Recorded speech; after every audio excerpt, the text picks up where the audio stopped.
Hi అండి. అందరికీ నమస్కారం. అందరి ఇళ్లల్లో అయితే కార్న్ ఫ్లోర్ అయితే ఉండదు కదా! మన దగ్గర ఉన్న పిండితో క్యాబేజీ ఫ్రై చాలా సింపుల్‌గా పకోడీలాగా కాకుండా పొడి పొడిలాడుతూ ఎలా చేసుకోవాలో చూపిస్తున్నానండి.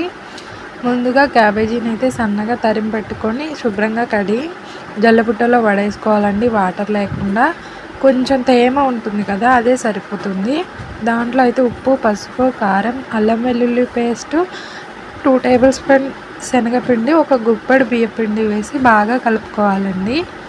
కొంచెం పొడి పొడిలాడుతూ ఉన్నప్పుడే బాగా హీట్ అయ్యే నూనెలో వేసి నేను చూపిస్తున్న విధంగా డీప్ ఫ్రై చేసుకోవాలి. మరీ డీప్ ఫ్రై చేసుకోవసరం లేదు.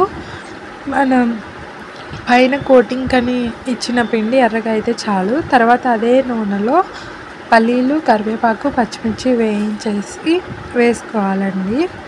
దాన్ని అంతటిని బాగా మిక్స్ చేసుకుంటే చాలా బాగుంటుంది తినడానికి కూడా. కూసేపటి తర్వాత అయితే రెడ్ కలర్లోకి మారుతుంది. దీన్ని మనం పప్పుచారు చేసుకుంటాం కదా, సాంబార్ కాకుండా పప్పుచారులోకి చాలా బాగుంటుంది.